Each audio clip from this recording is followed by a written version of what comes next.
Human design reveals who you are energetically and who you came here to be. I'm Dana, human design specialist. And I'm Haley, the human design newbie. Listen in as we explore how leaning into your authentic self is your ultimate path to success. Welcome to the Human Design Hive podcast. Let's get into it. Hello, everybody. How are you doing today? I know we just heard Haley in the intro there, but we're doing a little different episode today. Haley is not with us today. She is in the midst of wedding planning. Her wedding's coming up on October 15th, and we're all very excited about it. But in the interim, she hadn't really built in a lot of time between working full-time and all the things wedding planning to carve out some mental space really for the podcast. So I have offered for her to take a little bit of time away from that. We were trying to have extra episodes recorded, and we were doing really good up until about a week or two ago when we went on her little bachelorette weekend in St. Augustine, which we talked about last week, I believe. We had a lot of fun, but kind of got off track, and we have used up all of our saved episodes, pre-recorded episodes. So I decided that I would take the time today to, I guess, explore something I've been wanting to introduce into the podcast, or just topics really I wanted to introduce in the podcast that aren't specific to human design, but are very much a part of my background and things that I'm very much interested in, which is around mindset and mindfulness. So when I first came to human design, as far as a couple years ago when I first saw it, like a lot of people, you have this almost an awareness that this is something that is definitely interesting and intriguing, very complicated, and is this really something else I need to dig into? And I believe I touched on that in earlier episodes, but when I first discovered it several years ago, I've already been on this path of really digging into my own mindset, doing some like shadow work around things that, I'm just trying to generally improve my life by looking at myself as clearly as I can, which is difficult for all of us, but to really try to become more mindful of how I'm acting, how I'm behaving, what I'm doing, and how that impacts everybody around me. So basically it's, digging into self-awareness, which is really, really important to me. But when I first saw human design, there's so much more available now, online information to find about ways of working with the system. And there's lots of different voices out there, new ones every day emerging, including my own here, of how to work with the system and what it means to them and how to use it as a way to help improve your life. But as we know, as we talked about in origin stories and stuff like that of human design system back in episode 2, I believe, this was delivered essentially at first. The system was delivered back in the mid to late 80s during a time when there wasn't a whole lot of conversation happening around, self-awareness and all that. So anyways, my point being that Ra Uru originally taught that in order to start working with the system, you would have to decondition, and deconditioning would take 7 years, like hard stop. There's no fast tracking it, so to speak. And when I got to that point, I started to dig into the types and trying to understand it and what it meant to me and all this stuff. But then when I kept running up against this whole, you have to be working at this for 7 years for it to, really start to take effect. That like basically up until that point, you're kind of screwed. That's how I took it anyhow. And so there's a lot of reasoning behind that. But honestly, now in the year 2022, I just don't think the same things apply anymore. And and when I say deconditioning, he meant within the human design system. Like you would have to study your design and know everything about it and pick away every piece and try to decondition every part of yourself through the lens of human design. That was my understanding of it. I don't believe that now, but that was my understanding of it. And so I'm somebody who, even though I can be patient, I really like to get into things quickly sometimes. I'm a line 1, so I want to get to the bottom of things. And when I received this information that it was going to take me 7 years in order to become any kind of actualized person, self-actualized person through this system, I said, forget it. Because I'd already been on a path of self-discovery and awareness. And I thought, why would I want to start all over again with some system that I'm not even sure is really anything to it? Has kind of like a cult-like figure at its core. That was my belief then. It's not my belief now. And essentially that's why I chucked it and just put it away. And as I said, I would occasionally, when I would find myself getting stuck, pull it back out, look at it again, be so intrigued by the body graph, and really have this sense that there was something for me there, but this resistance within me also of, I don't have time for that. And perhaps you feel that way too. And so the reason I'm bringing this all up is, like I said, I had already been on this journey for quite some time of trying to heal, of trying to understand myself better. I mean, honestly, my whole life I've been trying to understand myself better, but it really kicked into high gear as I entered my mid-30s. And that's when I discovered yoga and meditation and really dug into everything that the yoga philosophy and meditation and different styles of meditation had to offer me. Because really learning mindfulness techniques, meditation, has been the greatest gift to my life. Because one reason I came to yoga in the first place was because I was really suffering. I hate to say the word suffering. I was experiencing an immense amount of anxiety. This would be, I first started practicing yoga in 2004, I believe.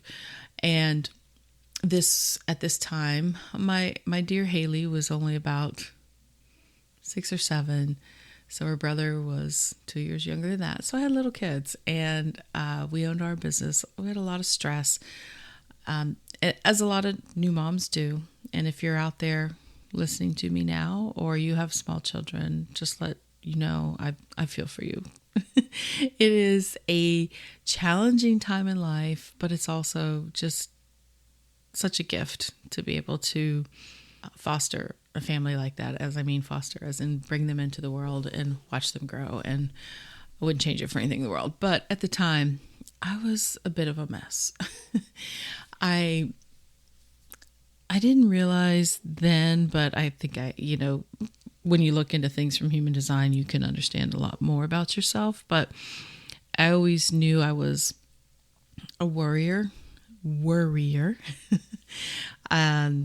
always worst case scenario, a lot of times looking at things, worst case scenario, and always wanted to be prepared for disaster to strike.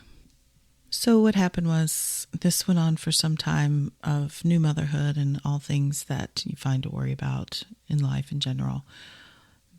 I had gotten to a point where my mind was essentially torturing me. And I really came to a breaking point that I realized I needed help. I was always seeming to be in panic mode. I couldn't sleep. I literally worried about something as simple as, not simple as, but something as bizarre as someone actually breaking into my house and stealing my children. Like that was, I laugh now. I mean, I laugh at the almost absurdity of it, but this was a very real visceral fear for me. I so feared losing everything I had. And I don't know where that came from, but I mean, I have a better understanding these days, but I knew I needed help. I couldn't get out of it.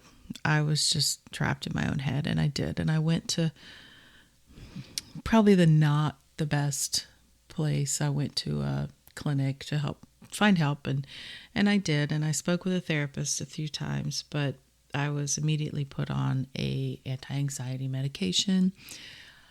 And she did help me a little bit, explaining really about how probably what I was experiencing mostly was a lack of sleep. I was sleep deprived, and that was not allowing my brain to generate the necessary chemicals it needed to, feel better, essentially.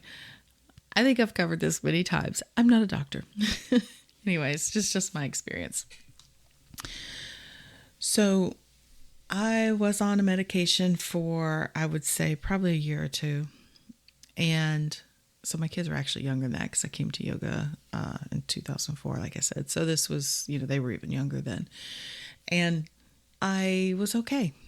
The medication worked. I was not panicked all the time.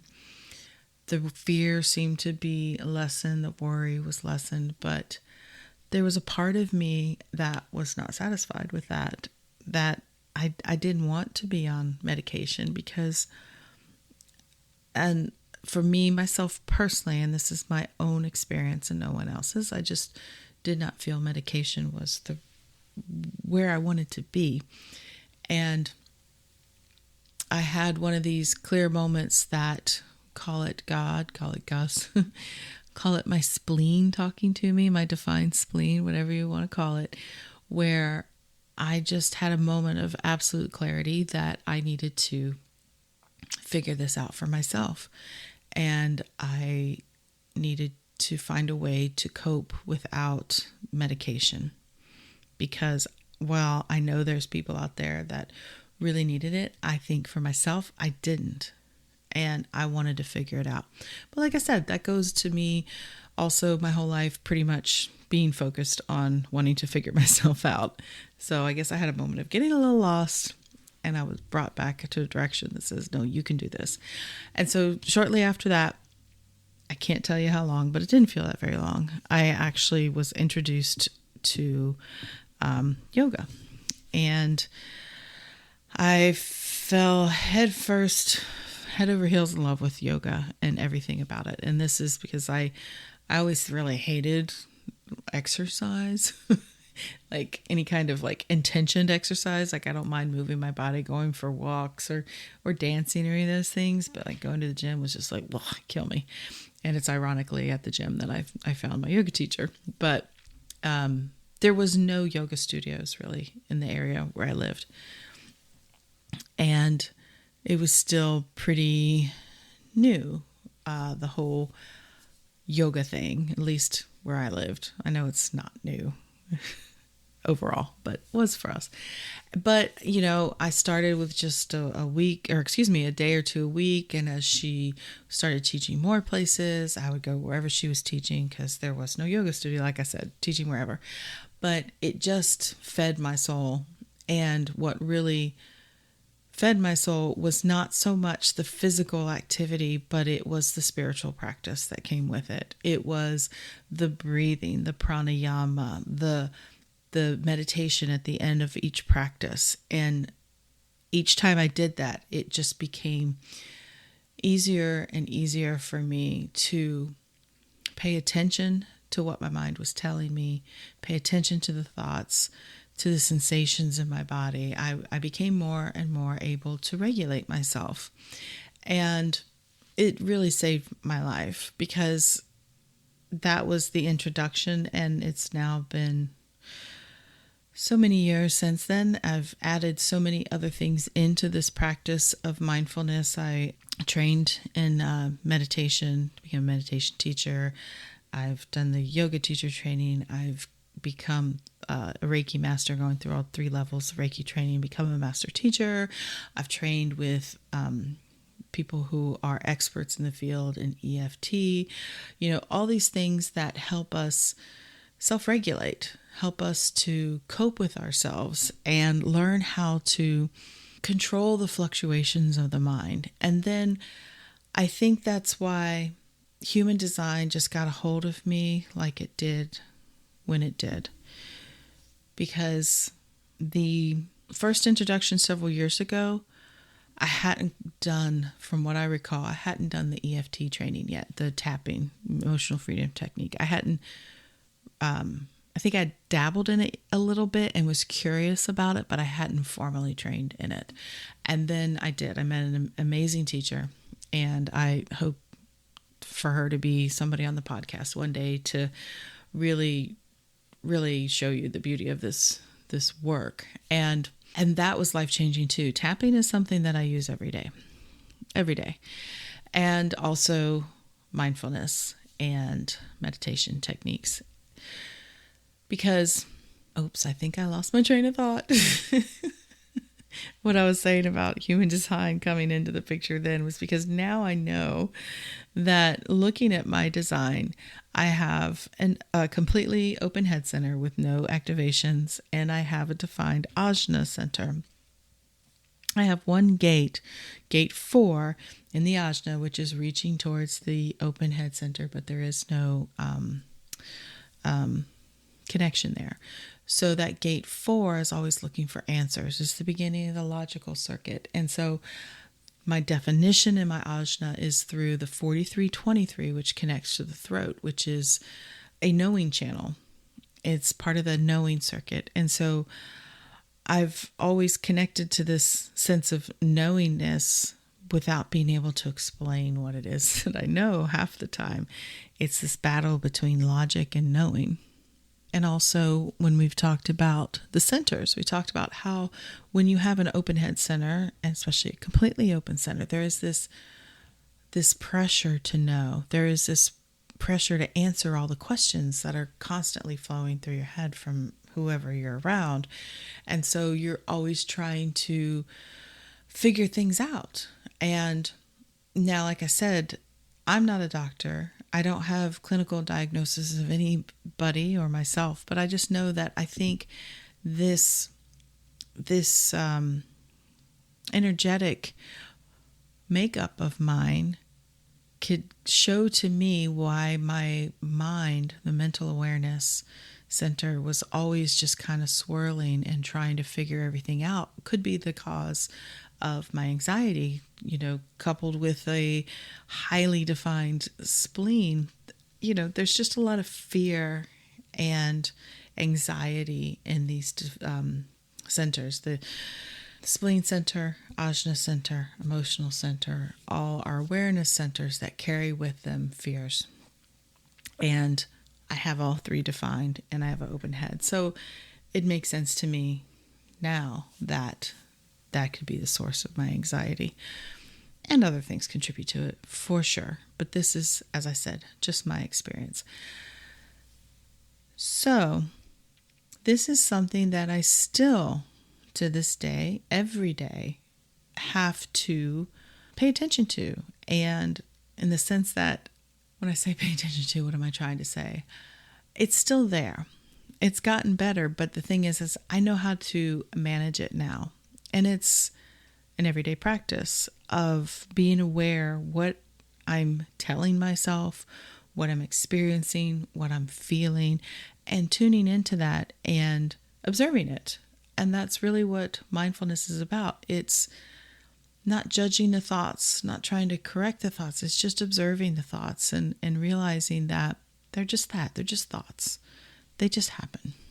What happens beyond a thought is, what meaning am I putting to that thought?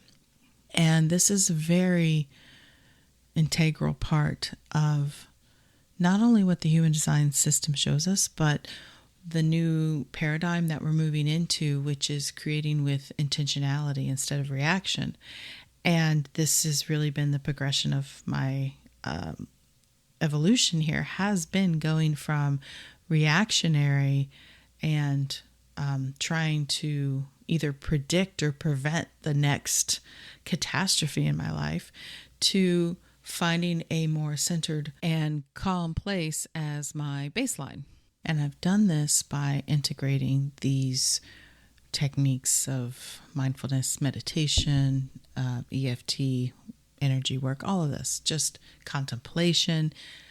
This is how I have managed to find my center no matter what's going on outside my life. Now, that doesn't mean I am the serene monk in the cave sitting on a hilltop, because nobody in a modern world, or what they would call in yoga the householder yogi, is someone who is in this world, has a home, has family to take care of, has possibly, work, a job, whatever, but still is someone who is dedicated to their practice, their spiritual practice. This is what they would call a householder yogi, that we can't all be the sage or the monk that lives in isolation without other people around. Because, as we used to joke, that if we did not have to deal with everybody else, of course we could all be meditating 24 hours a day and just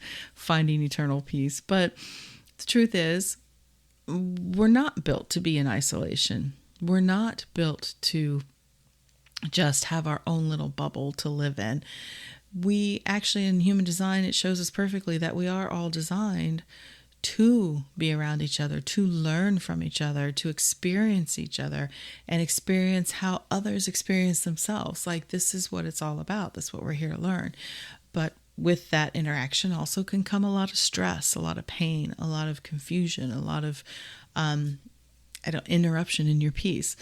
So I have found that because there really is no control of our outside and circumstances, the only thing you can control is your inner world. And that takes patience and it takes practice. So when I rediscovered human design during the pandemic, basically, and really found new voices and found new ways to look at it. And I have dug into the traditional teachings and newer teachings. And it slowly started to dawn on me that, I guess in a way, I was ready for it now, because I had spent more than 7 years, a long time, on a different journey of deconditioning myself without the knowledge of the human design system, basically. And again, I want to stress that we are being conditioned every day. And when I say, sometimes I hate the terminology because it sounds so doom and gloom and negative. But as I said, we're interacting with each other every day. We all have openness. We all have definition. We're all of it. And we're going to experience the effects of interacting with other people. And so we need to have this place of ourselves that we understand is what's truly us. And that's what I hope, through helping explain the system to you and show you how to look at your own system and your own design. I hope that, you can start to see what is you, what isn't you, and how to come back with compassion to that which is you and learn to let go of that which is not you. And so mindfulness is the first step. And at least this is what I believe, that if you cannot sit with yourself in a room for 5 minutes without distraction and just allow yourself to observe your thoughts, if you can't do that, then I don't see how you can ever really find probably the security, the peace that we're all looking for, because it's not outside of us. It's within each of us. And to bring this back around to the piece about deconditioning and taking 7 years, and how I said I don't believe that that's really necessary anymore to say 7 years, because I feel as one of us starts to expand, the rest of us start to expand. And so, at least that's my experience of it. I've seen it in my own life. The changes I make ripple out in the world. And so this system has been with us here in our reality on planet Earth since, like I said, the mid to late 80s. And I feel we are accelerating and we're moving into this more quantum reality where things can change very quickly. They can change in a moment, and they can change literally just by your perception. I have seen it in my own life. I have experienced the miracle of really believing something, a past grievance or whatever, that within a moment could be cleared from my mind, from my psyche, and everything changes after that. And I think that's what deconditioning is really just having that shift in perception. And that can happen quickly. And I have experienced it. And now with, like I said, the more tools we have, such as EFT, it's possible for all of us. This is obviously something I could talk about for a very long time. And I wanted to just kind of introduce it today. And I wanted to offer to y'all a little guided meditation. Because whether you are already meditating or not, I think we could all use a little moment again to kind of just learn how to observe ourselves, observe the thoughts and what's happening, because they're just thoughts. As we said, we're just observing the thoughts, and we're not necessarily responsible for the first thought that comes into our minds, but we are responsible for the ones after that. Meaning things, especially we see in human design, a lot of us are probably receiving thoughts from others. It's not so much receiving the thought. Okay, let me think about this another way. What it means is that we can't always control, because of our circumstances and what's happening around us, what the thought is that pops into our head. But it is the meaning we give to that thought from there on out we are responsible for. So, for the rest of this episode today, I just want to offer you this awareness meditation. It's immersing yourself in the awareness of your breath. And it's going to be about 10-15 minutes long. And after that, I think I'll just end the episode. I don't want to interrupt it with closing music or anything like that. So I will just say that I hope this helps in some way for you to find a little peace in your day, maybe help start you on your mindfulness journey, or maybe even bring you back to a dedication of practicing a little mindfulness every day, a little meditation every day. This is going to be a guided one, but the things we're going to learn here, or things we're going to do here, are really about just tuning into the breath, sensations in your body. And you can do that anytime, anywhere, on your own time, for as little or as long as you want. If you're new to it, I suggest at least 2 to 5 minutes of tuning into your breathing first thing in the morning, if you can.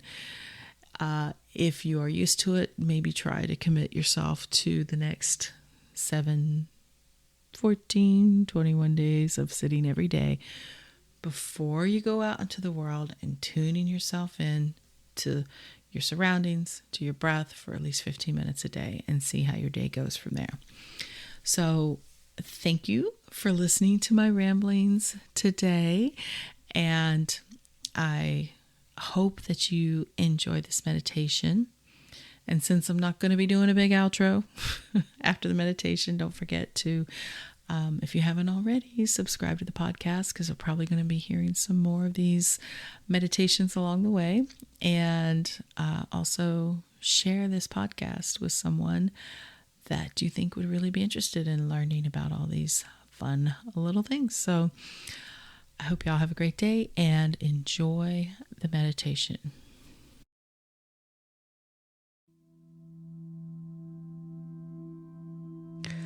Start by taking a moment to relax your body.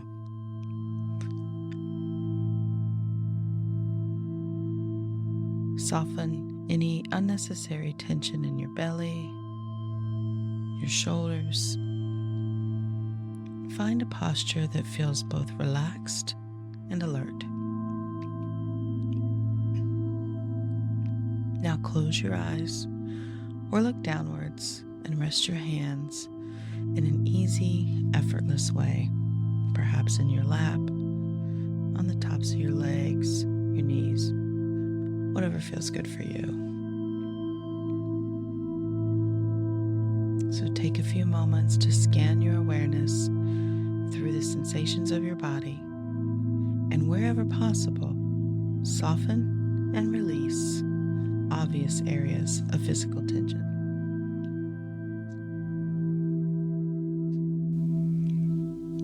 We begin the practice of coming back by establishing our home base. While there are many possible anchors to hold your attention, such as sound or sensations throughout the body, the most common and the one we'll explore here is the breath. So just breathe naturally and simply notice where the breath is easiest to detect and where the breath also feels pleasant or at least neutral.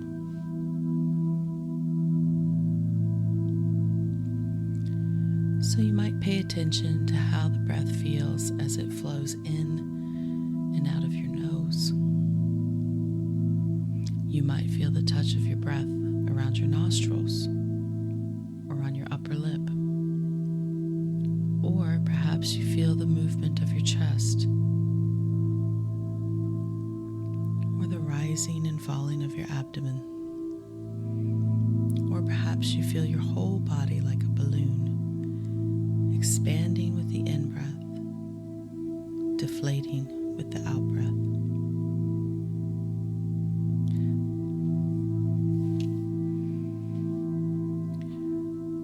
So just take a few moments to bring your attention to the sensations of breathing into one of these areas, a relaxed attentiveness. There's no need to control the breath. Rather, you're receiving the breath, much like you'd listen to a sound. This life breath is your home base, a place for you to rest and to be aware. So in the next few moments, simply relax as the breath comes in. Notice what it's like and relax with the exhale. Let go. And again, notice the immediate experience of sensations. Notice where your attention is. You might find that your mind has drifted off into thoughts, and that's completely natural. The mind is conditioned to move off into thinking about the future, about the past. When you become aware of thinking, you might use a soft and friendly mental note to yourself and just say, thinking, thinking.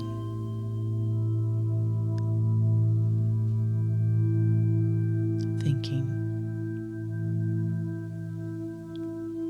And without any judgment, just allow yourself to gently return again to the inflow and the outflow of the breath.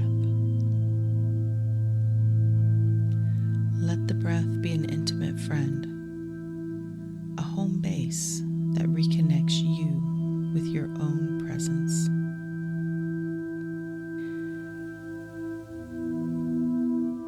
As you resettle With the breath, you might notice other experiences, the background sounds perhaps of a passing car, the wind, maybe a bird outside your window. You might feel sensations in your body of warmth or perhaps coolness.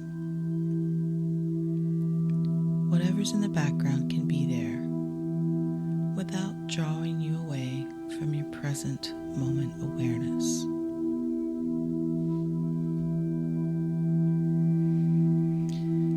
Continue to rest with the breath, to relax with the breath, with the intention of noticing when you can, when you drift off into thought. If you discover that the mind has drifted again, simply pause, relax, open the attention, and without any judgment, gently coming back to this moment.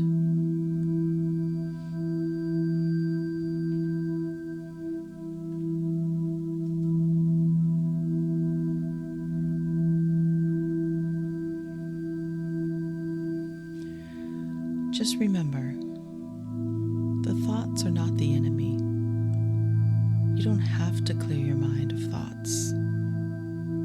Rather, you're developing the capacity to recognize when thoughts are happening without getting lost in the storyline. Each time you notice that you've drifted or notice that you've gotten lost, it's an opportunity to strengthen your muscle of remembering, of again arriving here, now, of gently coming back into living presence.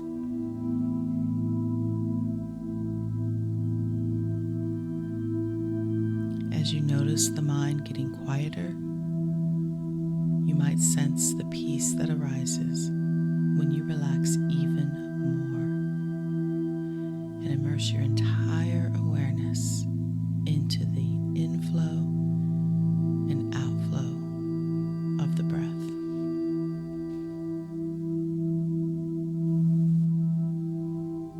Breathing in, know that you are breathing in. Breathing out, know that you are breathing out. Breathing in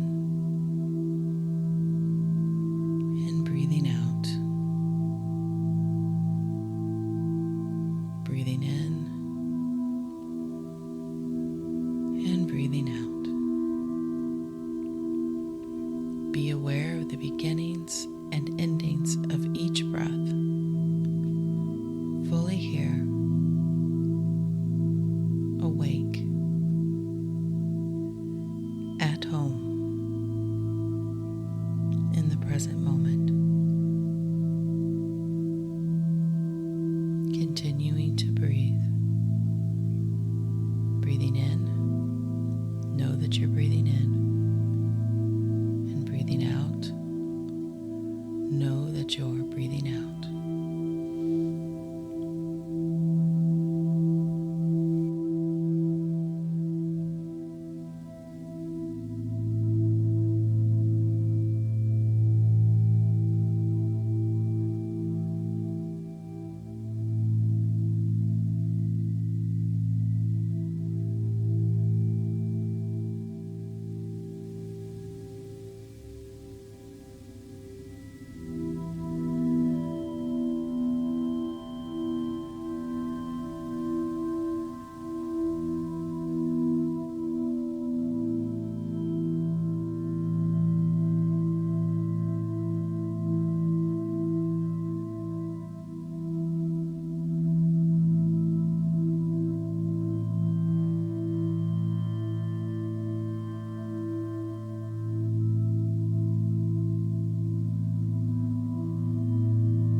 breath.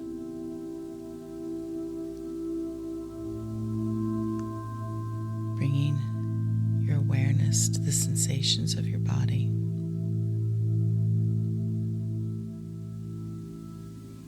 And as you go about your day, remember that you can practice this mindfulness exercise of coming back informally, of just following the breath as a way of quieting and collecting your mind at any time of the day.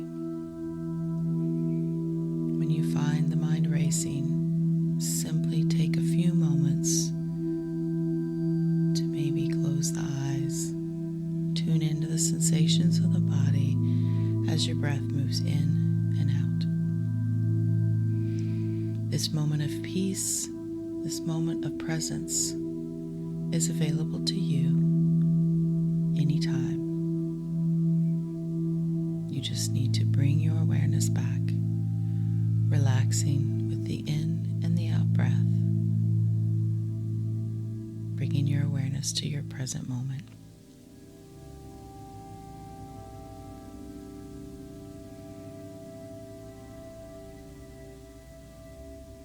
Wishing you peace, happiness, and joy as you move throughout your day. Thank you for being here.